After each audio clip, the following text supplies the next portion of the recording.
மாத கடைசி செலவு இனி செம ஈஸி. டவுன்லோட் பைசாட்டோ, இந்தியாவின் முதல் earnback மொபைல் அப்ளிகேஷன். இனி குபேரன் உங்க பக்கம். திமுகவில் 7 மாவட்ட செயலாளர்கள் மாற்றப்பட்டுள்ள நிலையில் அதன் பின்னணி குறித்து விவரிக்கிறார் எமது இணை ஆசிரியர் அசோகவர்ஷினி. நன்றி தரணி. நமக்கெல்லாம் தெரியும், திராவிட முன்னேற்றக் கழகம் தற்போது தமிழ்நாட்டில் ஆட்சிக்கு வந்து ஓராண்டுக்கு மேலே ஆகியிருக்கிறது. இந்த நிலையில் உட்கட்சி தேர்தல்கள் நடைபெற்று திமுகவினுடைய மாவட்ட செயலாளர்களுடைய புதிய அறிவிப்பு நேற்று இரவு வெளியானது. 72 திமுகவுடைய கட்சி மாவட்டங்களில் 71 மாவட்டங்களுக்கு மாவட்ட செயலாளர்கள் யார் யார் என்கிற விவரங்கள் தெரிய வந்திருக்கிறது. ஒரு மாவட்டம் தென்காசியில் மட்டும் இன்னும் மாவட்ட செயலாளர் பெயர் அறிவிக்கப்படவில்லை. இதில் எந்த முக்கியமாக பார்க்கப்படுகிறதுனா, எந்தெந்த மாவட்டங்கள் எல்லாம் மாற்றம் செய்யப்பட்டிருக்கிறது என்பது முக்கியத்துவம் வாய்ந்ததாக பார்க்கப்படுகிறது.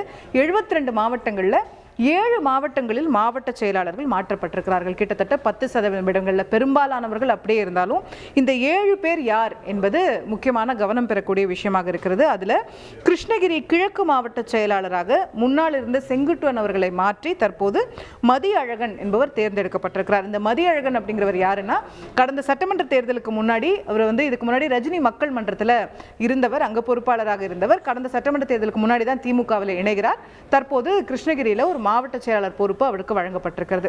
அதே போல இன்னொரு சுவாரஸ்யமான தேர்வு யார் அப்படின்னு நம்ம பார்த்தோம்னால், தர்மபுரி மேற்கு மாவட்ட செயலாளராக முன்னாள் அமைச்சர் பழனியப்பன் அவர்கள், பாப்பிரெட்டிப்பட்டி பழனியப்பன் அவர்கள் நியமிக்கப்பட்டிருக்கிறார். அவர் அதிமுகவில் இருந்து அமைச்சராக இருந்தவர் நமக்கு தெரியும்.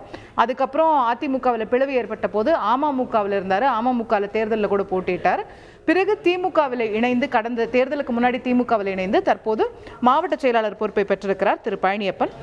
அதே போல நாமக்கல் மேற்கு மாவட்டத்தில் திரு மதுரா செந்தில் அவர்கள் புதிதாக நியமிக்கப்பட்டிருக்கிறார். மூர்த்தி அவர்கள் மாற்றப்பட்டிருக்கிறார். கோவையில் கோவை தெற்கு, கோவை வடக்கு 2 மாவட்ட செயலாளர்கள் மாற்றப்பட்டிருக்கிறார்கள். கோவை தெற்கில் தளபதி முருகேசன் புது மாவட்ட செயலாளராக வருகிறார். அதே போல கோவை வடக்கில் தொண்டாமுத்தூர் ரவி புது மாவட்ட செயலாளராக பொறுப்பேற்றிருக்கிறார். தஞ்சாவூர் தெற்கில் அதே போல தற்போது இருக்கக்கூடிய பட்டுக்கோட்டை சட்டமன்ற உறுப்பினர் திரு அண்ணாதுரை அவர்கள் தஞ்சாவூர் தெற்கு மாவட்ட செயலாளராக பதவியேற்றிருக்கிறார். இதில் ஒரு சுவாரஸ்யம் என்னன்னா, தஞ்சாவூர் தெற்கு அந்த பதவிக்கு பட்டுக்கோட்டை எம்எல்ஏக்கும் பேராவூரணி எம்எல்ஏக்கும் கடும் போட்டி நிலவியதாக சொல்லப்படுகிறது. பேராவூரணி எம்எல்ஏ யாருன்னா, சமீபத்தில் 11 கோடி ரூபாய் மொய் விருந்து அப்படின்னு சொல்லி ஒரு சர்ச்சையில் சிக்கினார் இல்லையா, அந்த பேராவூரணி எம்எல்ஏ அசோக் குமார் தான் இவருக்கு கடும் போட்டியாளராக இருந்ததாகவும் இறுதியில் இவரே தேர்வாகி இருப்பதாக நமக்கு தெரிகிறது.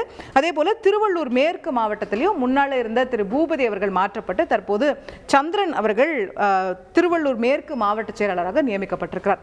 இந்த 7 பேர் தான் முக்கியமான மாற்றங்களாக கருதப்படுகிறது. இந்த 7ல் தஞ்சாவூர் திருவள்ளூர் தவிர்த்துட்டு பார்த்தோம்னா 5 மாற்றங்கள் அப்படிங்கிறது மேற்கு பகுதிகளில் தர்மபுரி, கிருஷ்ணகிரி, நாமக்கல், கோவை வடக்கு, கோவை தெற்கு 5 மேற்கு பகுதிகளில் இருப்பதனால அங்க திராவிட முன்னேற்ற கழகம் அதிக கவனம் செலுத்துகிறதோ, அங்க கட்சியில மாற்றங்களை செய்கிறதோ அப்படிங்கிற கேள்விகள் நமக்கு எழுகிறது. அந்த பகுதியில் தான் நமக்கு தெரியும், கடந்த சட்டமன்ற தேர்தலில் திமுக குறைவாக வெற்றி பெற்ற இடங்களாக இருந்தது. ஸோ அங்க மாற்றங்கள் வந்திருப்பது அப்படிங்கிறது குறிப்பிடத்தக்க விஷயமாக இந்த விஷயத்தில் பார்க்கப்படுகிறது.